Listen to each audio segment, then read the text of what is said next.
Ever wondered how the playing field or your neighbor's garden has had such perfect greens? Think again.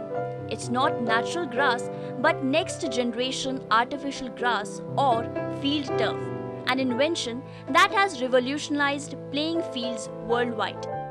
Though India took a while to adapt to this change, yet it did not take much time for field turf to establish its supremacy here too. Hi, my name is Anil Kumar. I'm the Managing Director for Great Sports Infra. In India, we are known as FieldTurf Tarkett India. We started this business in 2004.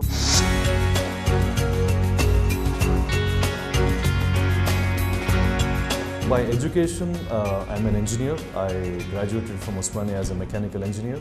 And immediately after that, I did MBA from Symbiosis in Pune. That was in 1993. And I actually joined the IT industry at that time. I joined at Wipro Information Technology at that time. And I've been in the IT industry for about 11 or 12 years. 8 of those years were actually in the US.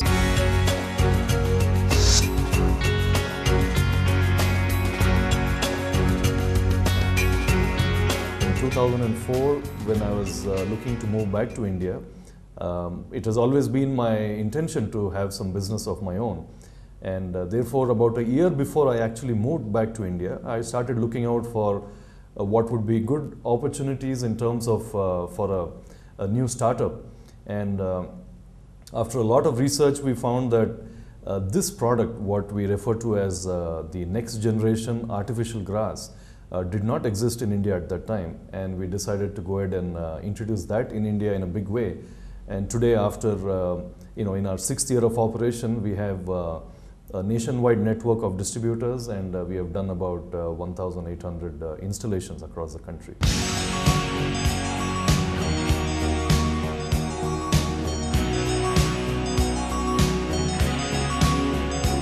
The product is basically, it is a blend of polyethylene and polypropylene. It is like artificial material. It's a byproduct, plastic byproduct in a way.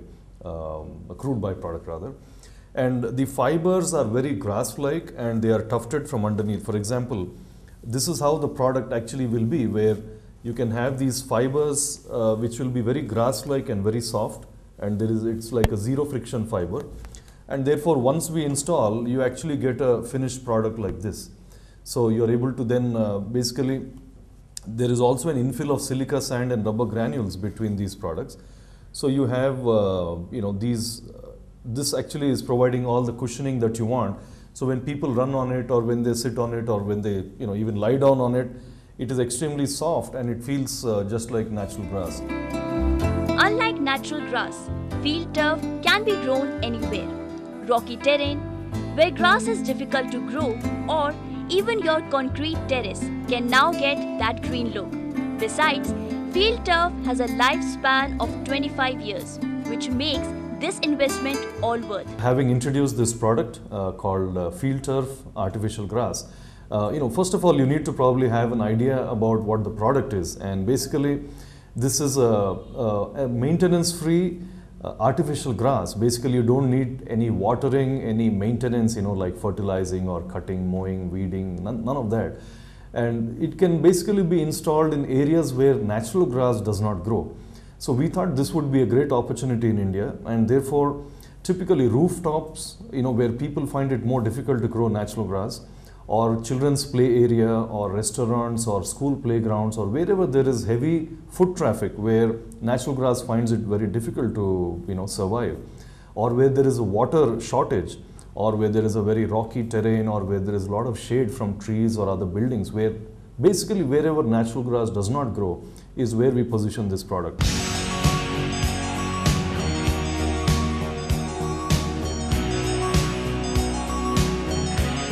We have almost 12 or 15 varieties, 12 to 15 varieties of artificial turf.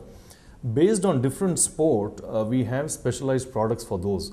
For example, just in golf, for the driving range or the tee box, what they call, where they start actually hitting the ball off a tee, there we have a very different, very highly dense fiber, extremely resilient fiber, where you can place the tee and more importantly, you can directly hit the ball off the turf as well, without the benefit, without necessarily placing it on a tee.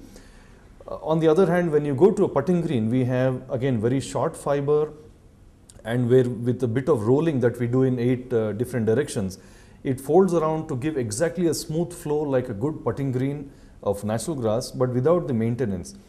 When we come to a football ground, for example, the samples are in the turf is in such a way that you are getting enough grip on the grass in terms of the running and bending, the sliding and diving. The football cleats are able to go into the fiber very well, or into the infill that we have there.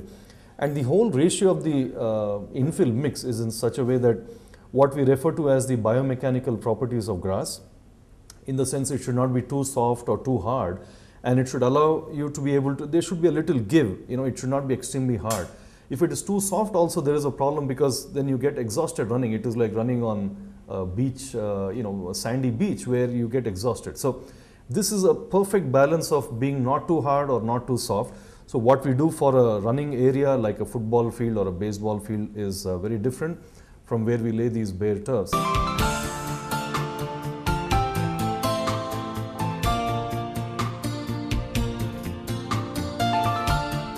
We have over 1,800 clients in India today, and these include a lot of multinational corporations. We have done their corporate offices, we have done restaurants, we have done hotels, we have done for a lot of celebrities as well, and definitely a lot of professional sports grounds as well. For example, among the corporates, Coca-Cola, Infosys, the Taj group of hotels, we have Hero Honda, National Stock Exchange, Vodafone.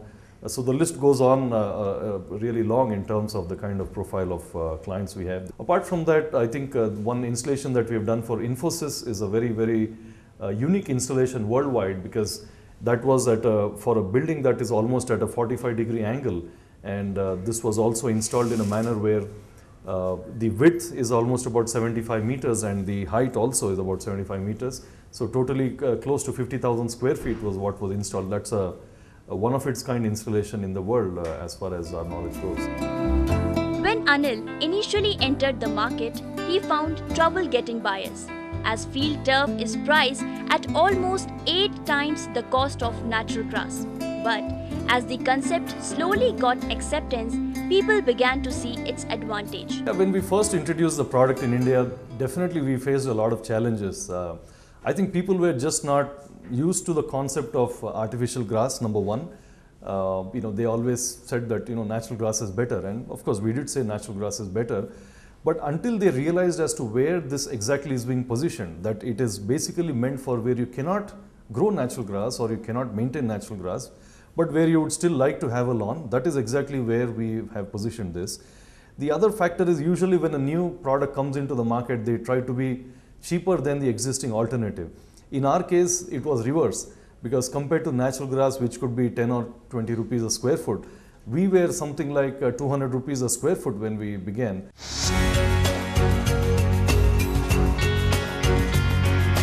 Basically, we have received very good recognitions and awards for whatever little that we have done until now. But we do feel proud that there has been some good recognition. Some of that is here. Actually, there was a contest, you could say, by the Tata National Entrepreneurship Network called the Tata NEN for Hottest Startup Companies, and we were among the finalists there. The other one is we've also been recognized by the Indra International Innovation Summit, where they gave us a star entrepreneur. So this was one of the things that we received for that. Apart from that, even the Economic Times had a contest, or you could say a program, where basically we're giving an opportunity for new startups to interact with the venture capitalists and other investors. And out of 16,000 applications, I believe, we were in the final 250 that they shortlisted. So this is from the Economic Times on that.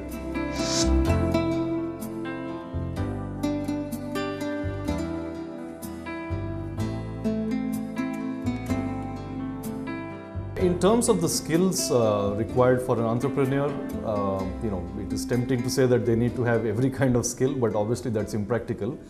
My observation is that in terms of functional knowledge, it is quite okay for them to be experts in a certain line, whether they are experts in marketing or experts in finance or some of that.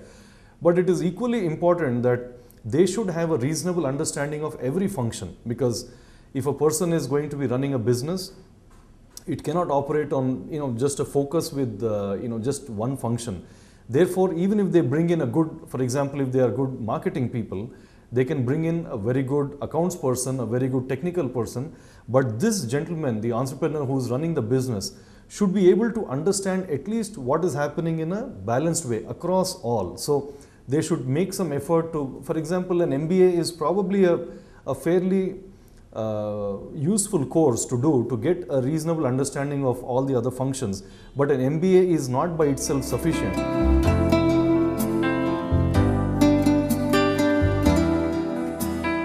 Definitely, there is no substitute for hard work.